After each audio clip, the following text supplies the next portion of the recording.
Сәлематсыңдар ма балалар? Мен Жамбыл облысы Шайғорық орта мектебінің бастауыш сынып мұғалімі Оспанова Сандуғаш Жылқыбаевна боламын. Әдебиеттік оқу пәнінен бүгінгі өтетін тақырыбымыз малды пайдаға жарату. Бүгінгі сабағымыздың оқу мақсаттары шығарманың тақырыбын анықтау және негізгі ойды білдіріп тұрған мәтін бөлігінен сөйлемді табу.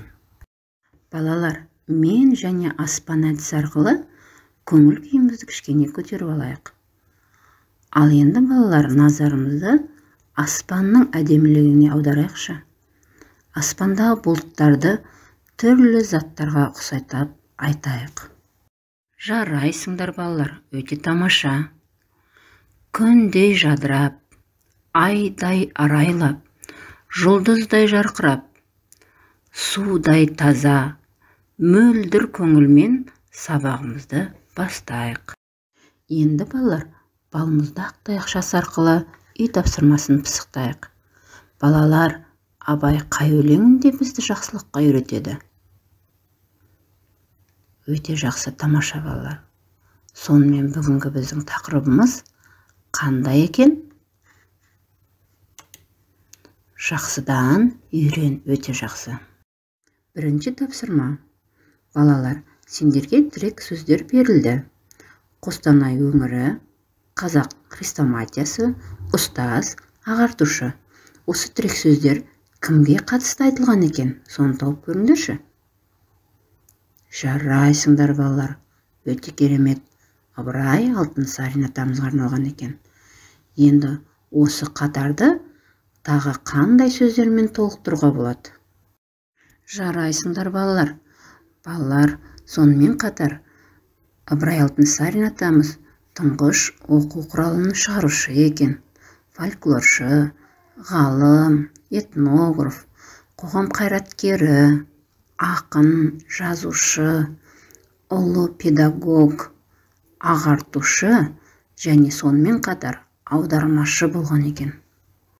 Келесі Ыбырай Алтынсариннің мынандай нақыл сөзімен таныстырғым келіп отыр. Адамгершілікке тәрбиелеу құралы еңбек пен ата-ана үлгісі.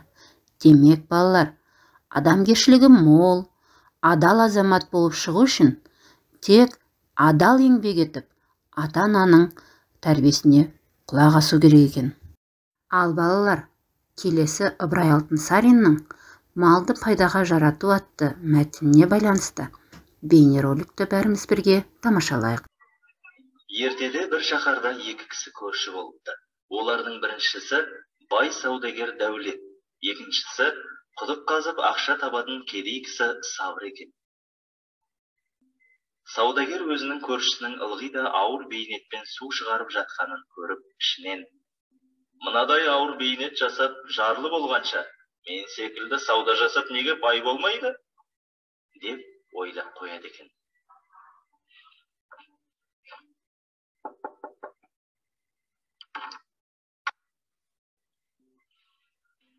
Бір күні ол көршісіне: қашан көрсем де ауыр бейнеттен пұл тауып жүргенін көремін. Бірақ әлі күнге байыған жоқсың. Сонда тапқаның қайда кетеді? Табысымды 4-ке бөлемін. Бірінші бөлігімен қарызымды өтеймін.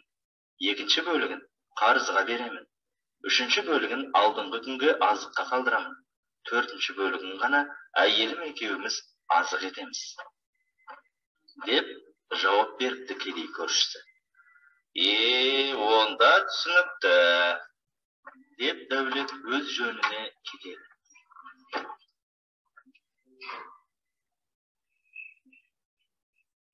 Бірақ сөздің мәнісін ұқпай, түнімен бас қатырып ұйықтай алмайды. Азанда болмағасын көршісіне барып, айтқанын түсіндіріп беруін өтінеді. Сонда көршісі сөзінің мәнін былай түсіндіріпті. Бірінші бөлігімен қарызымды өтеймін дегенім, табысымның бірінші бөлігін кәрі ата-анама беретінімді айтқаным. Олар мені өмірге әкелді, бақты, өсірді. Олардың еңбегін түгел қайтару еш мүмкін емес. Перзенттік борышты ешқашан толығымен өтей алмаспын. Сонда да оны өтеуге тырысамын. Өйткені ата-анасына жақсылық жасаған бала пайғамбарлармен бірге жәннатқа кіреді деген.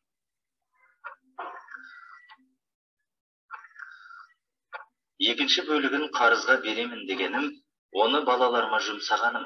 Олар кейін бізді бағады, яғни қарызды қайтарады. Басқаларға мейірімділік етпегеннің өзді мейірімге бөлікпейді деген. Үшінші бөлігін алдыңғы күнге азыққа қалдырамын дегенім, жетім жесірлерге тегін ауыз су шығарып беріп, ақыретке азық жинаймын деген. Себебі халық игілігі үшін су шығарып берген адамның алар сауабы өзі өлсе де артынан үзілмей барып тұрады. Ал төртінші бөлігін әйеліміз екеуміз азық етеміз. Ол түсінікті.